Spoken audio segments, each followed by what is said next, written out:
From an outdoor hunting website that had a creepy experiences thread. On the trip in question, I decided to hike the old Malala Indian Trail that followed the ridge tops from Saddle Blanket Mountain to Oak Ridge, one of the Native Americans' favorite summer camps and trading centers. It was a beautiful August day, 2 days into the hike. I expected to be gone about 2 weeks, when literally out of the blue, the most terrifying thing that ever happened to me in my life occurred. It would change my perspective of reality forever. I was walking along the trail, enjoying the strong breeze and bright sunshine, when, in the middle of a step, everything around me started to turn grey and blurry. The only way I can describe it was as if suddenly I was looking through someone else's prescription glasses. I finished the step and started another. Each inch I moved forward, the darkness increased, and the grey blurring turned into a jumble of shapes that made no sense. I then seemed to pass a barrier, and everything seemed to return back into focus when my foot reached the ground on the second step. Everything around me had changed. Day had turned into night, and there was no wind. All the Douglas fir and the pine trees had been replaced with thick jungle-like growth. The cool, thin mountain air was replaced with humid, thick air. There was no stars in the sky, but there was a diffused light that let me see everything clearly. However, I couldn't tell what the light source was. As often happens when the human body receives a massive dose of adrenaline, the entire incident appeared like it was in slow motion, and even though I was only there for a second or two, I had time to observe my surroundings. The silence was broken by the continuous high-pitched keening sound, and I was nearly overwhelmed with a sense of fear and danger. My momentum caused me to take one more step before stopping in my tracks. It was at this point I heard a whisper, "Gotcha," over my right shoulder. I couldn't tell if I heard it with my ears or inside my head.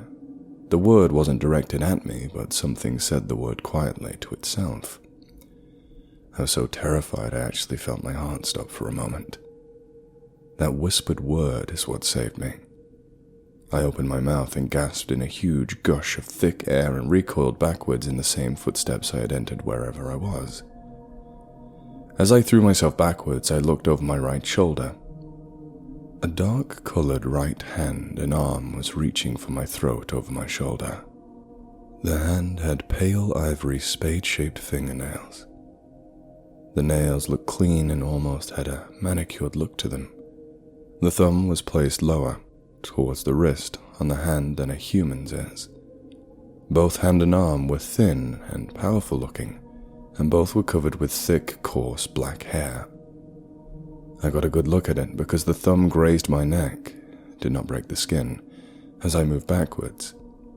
As I continued backwards, the hand clutched where my neck had been a split second before and seemed to fade off into the distance as I returned through the portal.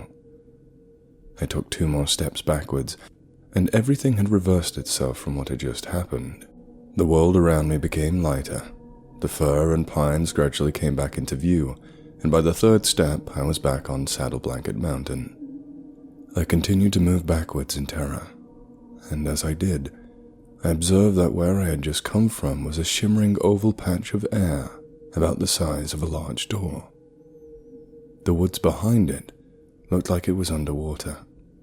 By the 5th backward step, the shimmering area seemed to just evaporate, and everything was back to normal. By then, my lungs had nearly burst from the volume of air I had inhaled during the huge gasp I had just taken. My body felt like it was on fire from the adrenaline surge. I spun around and ran back down the trail as fast as my legs could carry me, and didn't stop until I reached my truck. I was nearly 2 days getting to that place and about 3 hours getting back. On my way home, I was absolutely horrified at the thought of what would have happened if I were to drive my truck into something like that. It had been a trap, pure and simple.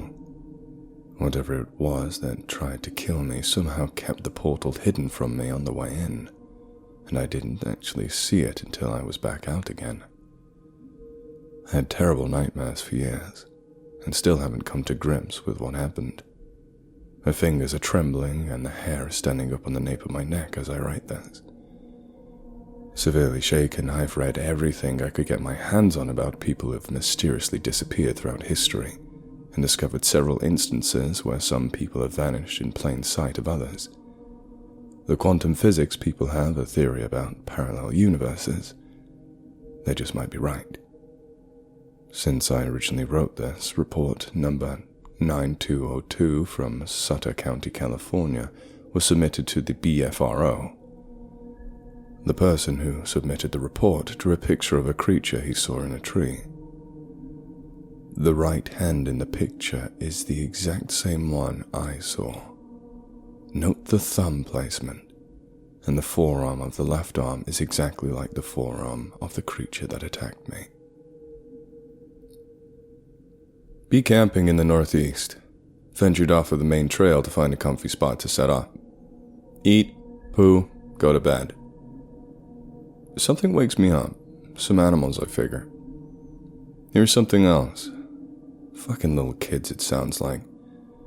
Figure there must be a family camped out, but I think it's fucked that the kid would be on their own in the middle of the night away from their parents, so I get up. Follow sounds of kid maybe 50 meters from the camp through the woods and brush. Kids hiding behind a bush. I can hear them. Round bush. No kid. What? Hear loud animals snort behind me, then branches breaking and something tearing ass off into the night. Couldn't see shit. Spooked at first, but realized it was probably some animal that got startled. Get spooked again when I remember there's no kid. Walk back to the tent. A few steps away from the tent, I realize there's a big-ass claw mark.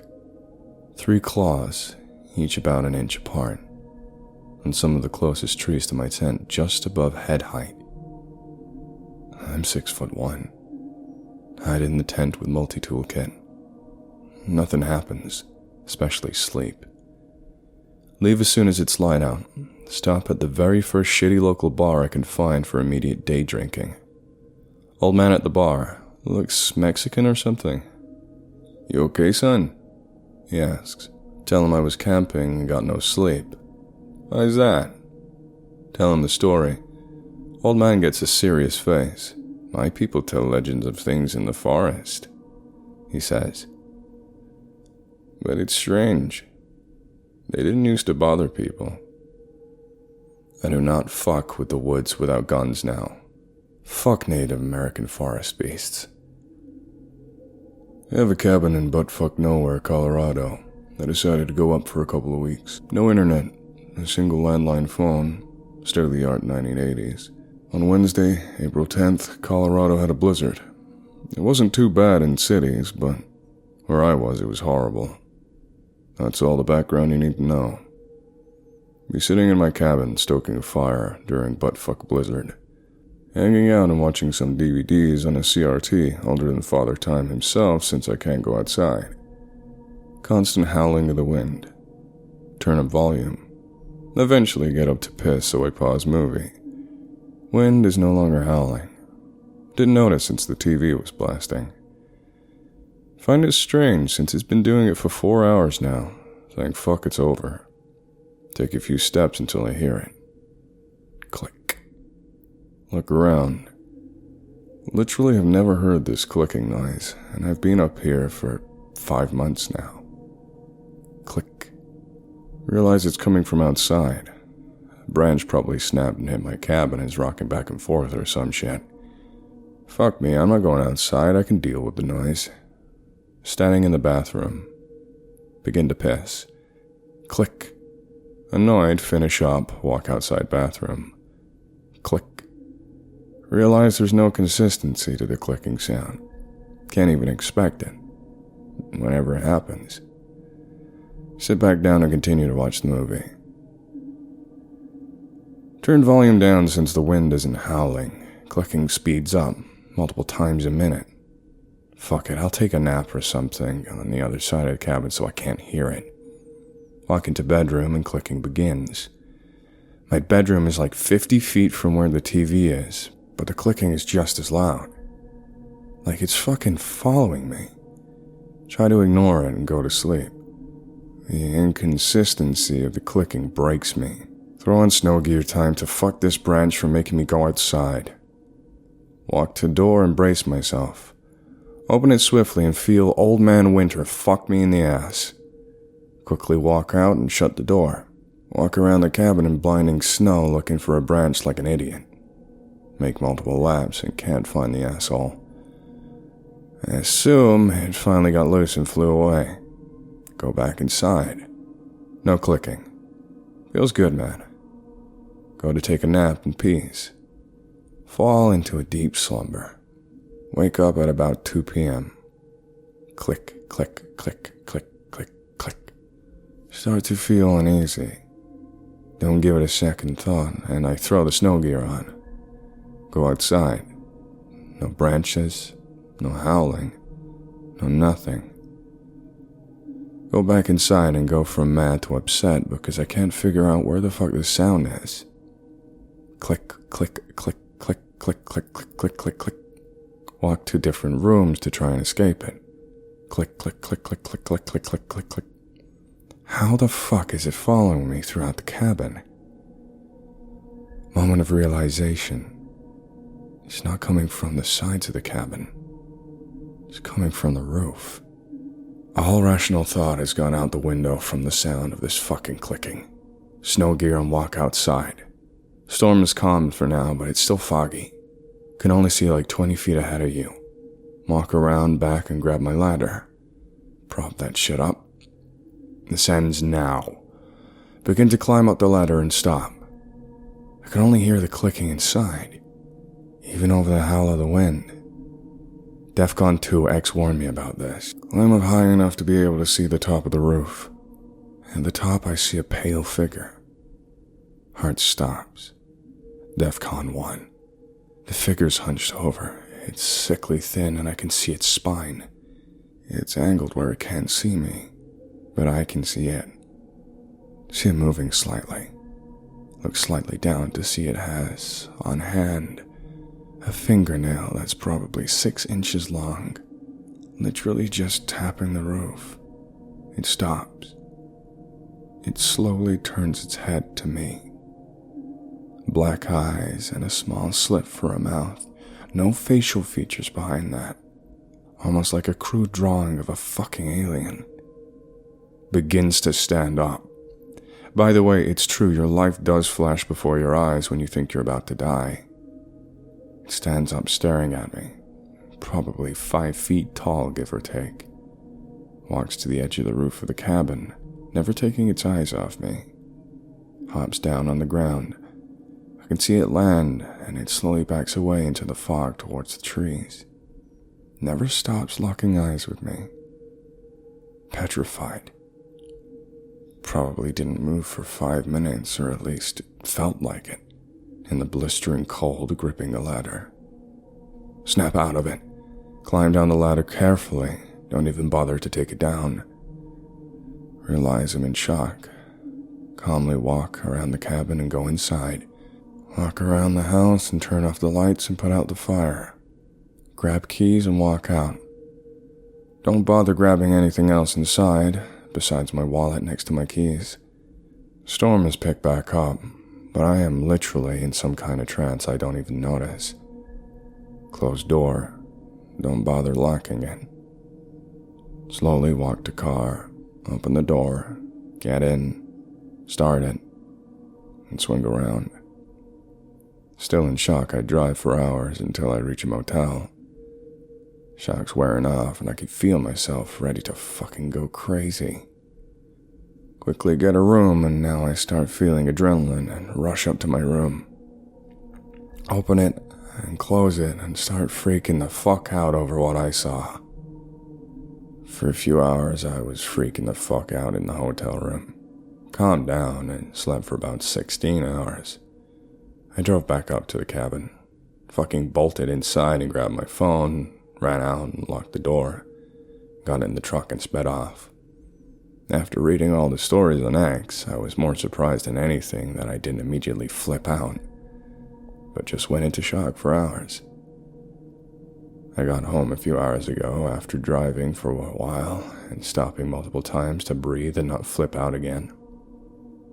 I think one thing people forget to mention is that fear comes in waves. I'd be driving and be totally okay. Then suddenly it would hit me, and I'd have to pull over and just sit in my car whilst I calmed down. Didn't drive like a paranoid schizo or something. Came home and made myself a drink and typed this all out. Don't know what I'm gonna do with the cabin.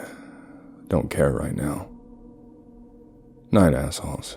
Thanks for listening. Oh, and no, I didn't smell blood or copper. Grab some guns and friends and go cryptid hunting. I guess I'll respond to this one, since I went to brush my teeth and came back to turn off my computer. Fuck that, man. These people who say they try and hunt these creatures after seeing them are LARPing. I have zero desire to try and fuck with that abomination. I'm not about to risk my life or people I love on some fucking meme hunt for a creature I believe is intelligent. This isn't hunting a deer. It's not like a deer will come back and attack you whilst you're walking through the forest. It's like hunting another hunter who knows the woods better than you can. And obviously can climb since he was on my cabin. Don't believe these fuckers on here who say they've stayed and tried to kill it or whatever. No man would ever see something like that and think to stick around. I have a story to tell. It takes place when I'm alone in the Ruby Mountains, past Soldier Lake and up the pass near Hidden Lake. I was alone on this trip, though I'd been there before with my friends. I carried a Glock 19 and 2 spare mags. Only the first mag had gold dots, whilst the others were FMJ. I figured that would be cheaper, and I wouldn't need 60 rounds of ammo for anything. If I wanted to shoot, I didn't want to waste my defensive ammo. This is a nice hike. It takes about 4 hours to get in, and when you get up, it's a nice place, with plains and prairie at the top, surrounded by mountains. I took lots of pictures my first day, and will post them as I go along. I have to resize them, and I'm typing as I go along, so be patient. I will say this, though. I'll never return to those trails, nor Hidden Lake. Pick is of a stream on the lower part of the trail. For those that don't know, Hidden Lake gets its name from the fact that it's up on a ridge, and can't be seen from the trails. It's a great camping and fishing spot, and the view is awesome. To get there, you hike up the Soldier Pass trail and turn the stick in the ground. It was a hot day, but I decided to shoot up the trail for a 4-day weekend. Got to the top about 3.5 hours or so. Made pretty good time. I set up camp, which was just a pub tent, and set about making dinner. I had gotten stuck in Elko for the first part of the day, and when I'd finished making the climb, it was starting to get late. I cooked dinner on the fire and crashed hard. The first couple of nights passed without anything unusual happening. Spent the days dicking around, hiking, fishing, relaxing. Things began late in the night Saturday. My last night there. Pick is the stick you have to turn at. I told you this would be slow. Saturday I'm sitting on the lake's ridge, making my way over to the spring to refill my water bottle. The water there is glass clear, but everything gets a pill just in case. As I'm walking, I hear this godforsaken sound, like dragging metal on cement. Just painfully loud and uncomfortable to hear. I looked around. I could see no source. At this time, all the bugs and birds stopped making noise. There's always this background noise, right? You don't notice it, but it's there. I think it was the only time I was aware of it, because it all stopped. All I could hear was the spring and my own breathing. I don't think I've ever felt that alone in my entire life. I would have killed to be able to hear the sound of a car engine or a horn or people talking. Anything but silence. I was on the far side of the lake, near the snow outcrop in the picture when this happened. A good 10 to 15 minute walk back if you're in a hurry. I filled my bottle up and headed back. The sounds of the animals returned, but I was still nervous. When I got back, my campsite was destroyed, including my bag. Everything was scattered everywhere, and it felt like a bomb had gone off. Everything was broken or rendered useless. Even the silverware was bent and twisted. The fire, which less than an hour ago was burning brightly, was as dead as if someone had dumped a bucket of water on it. I stopped being nervous and started being pissed. I figured some kids had done it. I had not seen a soul since I made the climb, but that didn't mean much. I started gathering my broken belongings. I had seen a nice ferry hole, a natural hole in a rock along one of the ridges, and decided I would relocate my camp there. I got the fire burning again, and stuff that was unrepairable or useless I burned to save weight. As I went around clearing up, I got this feeling. I'm not quite sure how to describe it. Like you walked into someone else's house without them being home, and they didn't know you were there. Like you shouldn't be there. But that's inadequate wording. I was getting nervous and hurried up to the ridge. That's when I saw it first.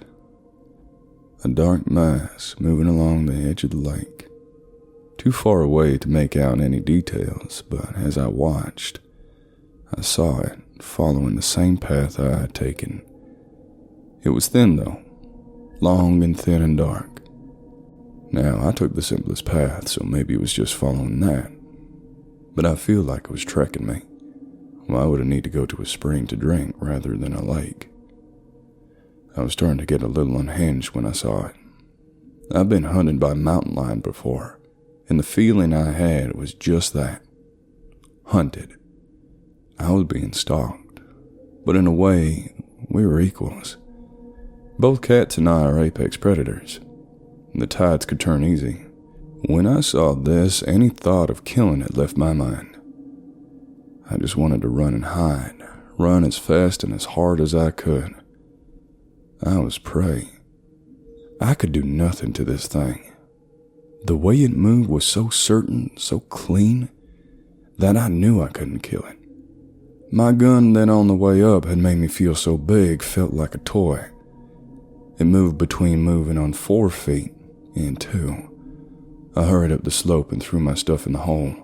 I used the rocks and the broken tent stakes and poles to barricade one end of it. The side of it ended off in a drop-off, and I pulled rocks and other debris to the other side.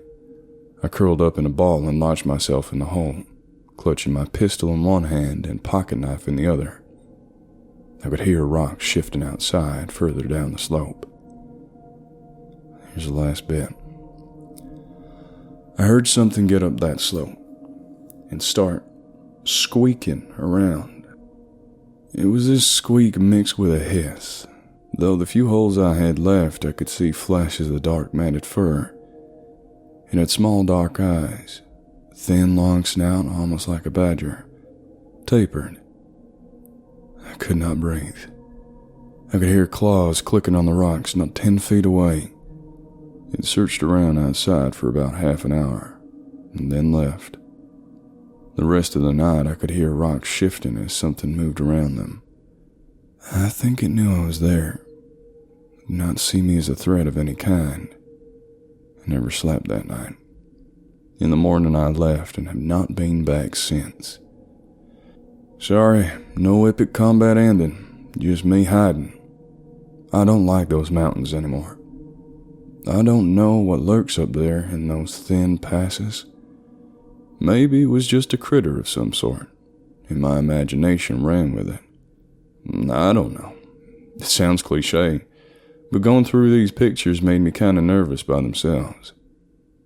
I don't like to tell this story, and it's the first time I told it to the board. The feeling I had is what still shakes me up. I was prey. Nothing more, nothing less.